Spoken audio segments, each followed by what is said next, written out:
Welcome back to High Stakes. Elevate your game by subscribing to our channel so you never miss our daily content.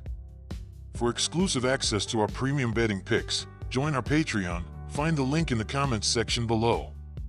Stay ahead with High Stakes. Philadelphia Phillies versus Miami Marlins. The Marlins are arguably hitting their best of the season, and while it may not be much on a league average basis, it certainly has the offense playing with some improved confidence. The Phillies have struggled to drive runs home when they aren't hitting for extra bases. Meanwhile, the Phillies pitching staff has struggled when it comes to allowing the long ball, and that will only serve as a tailwind to help the Marlins keep this one tight. Miami plus 1.5 runs. Both of these clubs enter this contest hitting above their season watermark in terms of batting average. The Phillies sit fifth in the league in hits per game, and the Marlins have climbed to third in strikeout rate. This should ultimately lend to more hits and more runners on bases. Philadelphia is posting their highest OBA in road games this season, and the Marlins pitching staff has been weaker at home. Expect runs here. Take over 8 runs. Washington Nationals versus Pittsburgh Pirates. These are two teams that are just waiting out the clock for the season to come to a close. The Nationals and Pirates will both miss the playoffs, and on Thursday, they are both starting struggling pitchers. The offense hasn't been the best from either team, but I am going to side with the Pirates despite being no-hit on Wednesday. Pittsburgh will be starting Bailey Falter. He has an ERA of 4.08 during home games. The Pirates are also hitting .280 in 3 games against the Nationals. Washington's offense has been poor recently as they have hit the second fewest amount of home runs. This will be a close game, but I think home field advantage will help Felter and the Pirates pitchers. Take Pittsburgh to cover. The pitching for both teams has been problematic at times. The Pirates will be starting Bailey Falter, who has an ERA of 5.54 since the All-Star break. The Nationals are sending out Jake Irvin and his ERA of 6.82 against the National Central Division. The two offenses will have a heyday against these two pitchers. Take the over on Thursday. Colorado Rockies versus Atlanta Braves. I'm not going to overthink this one. I'm laying the 1.5 runs with the Braves at home. Atlanta hosts a Colorado side that's an abysmal 19-52 SU on the road, as well as 32-39 on the RL. Those are the second and fourth worst marks in the MLB. Things won't get any easier for the Rockies on Thursday as they take on Reynaldo Lopez. The right-hander has been a monster since returning from injury, logging a 1.59 ERA in 3 August starts, 17.0 IP. Overall on the year, Lopez brings in a 2.00 ERA and 1.17 WHIP.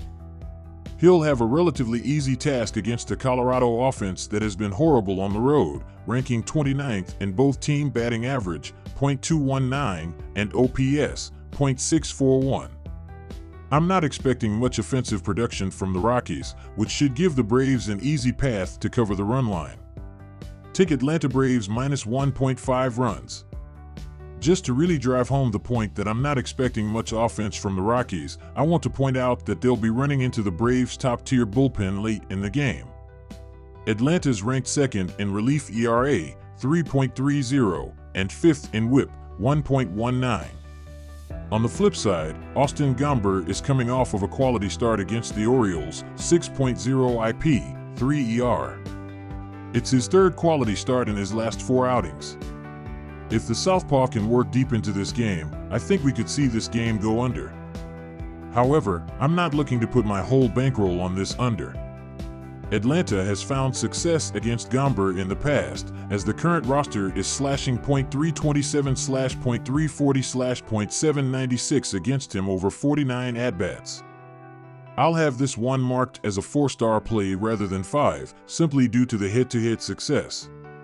Furthermore, Atlanta's just 20th in both team batting average, .241, and OPS, .696, over the last 15 days. So, I think the under is the right way to play the total, but just be cautious due to the H2H numbers. My total pick is under 8.5 runs. Los Angeles Angels versus Texas Rangers.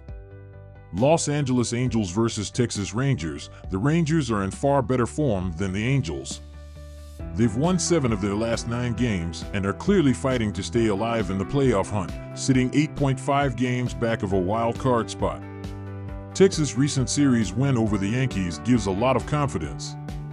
The pitching matchup strongly favors Texas as well. Cody Bradford, the lefty for Texas, brings a solid 3.21 ERA and excellent command, which has made him a reliable option this season. The Angels have shown their lack of offensive firepower, ranking near the bottom of the league in scoring and batting average in recent months. Even their occasional outbursts, like the 10-1 win over the Dodgers, have been too inconsistent to inspire confidence. Bradford's ability to work efficiently and limit damage, coupled with the Angels' offensive issues, suggests Texas should control this game. Take Texas Rangers to win. And my total pick is under 8.5 runs. Detroit Tigers versus San Diego Padres. The San Diego Padres offense comes through against yesterday with a win in overtime against the Detroit Tigers with a final score of 6-5. This would place the Padres on a 3-game win streak and have won 4 of their last 5 games as well as 7 of their last 10. The Padres hold the top wild card position in the National League, but even still they are aiming to not lose too many games in this final month due to the National League being a photo finish for the remaining wild card positions. The Padres have a winning percentage of .567, while the New York Mets, who are out of a playoff position, have a winning percentage of .543. The Detroit Tigers grab another loss yesterday after a tough-fought battle against the San Diego Padres with a final score of 6-5. This would be the Tigers' 4th loss in their last 6 games as they continue a 6-game road trip, which has them moving from San Diego after today to Oakland to face the Athletics. Detroit is currently attempting to get a wild card position with their winning percentage of .500, which is below Kansas City with their winning percentage of .539.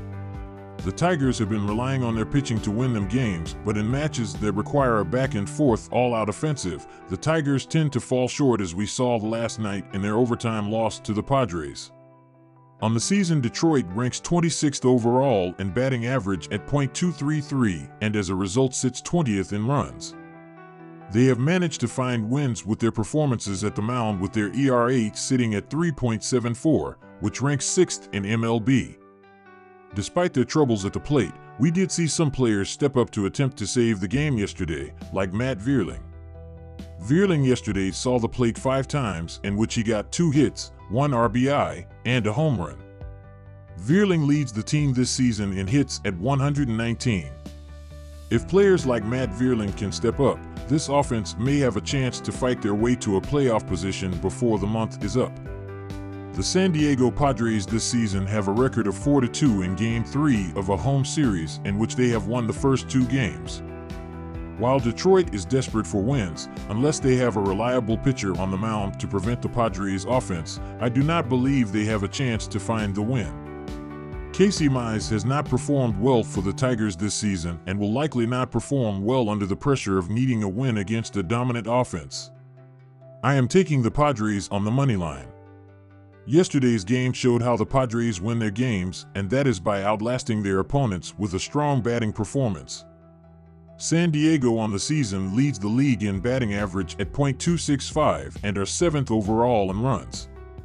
We saw many people in yesterday's game for the Padres who showed up offensively as they normally do. Jackson Merrill was the standout of the bunch, however, as he had 5 at-bats where he had 3 hits, 3 RBIs, and a home run. The rookie sensation that is Jackson Merrill broke a rookie Padres record for the most RBIs. It would be Fernando Tatis Jr. who would bring in the game-winning run in the 10th inning with a sharp ground ball into left field. Tatis Jr. finished with 6 at-bats yesterday, which resulted in 2 hits and an RBI. The San Diego Padres have an over-under record of 3-1-1 in their last 5 games. The Padres also have an over-under record of 6-4 as favorites in their last 10 games at home. Casey Mize will allow runs against the Padres offense, but I also believe Martin Perez will struggle against the Tigers. In his career, Perez has an ERA of 5.56 against the Tigers in 14 appearances. With both starting pitchers not looking too reliable, I have to look toward another high-scoring game between these two. I am taking the over at 8.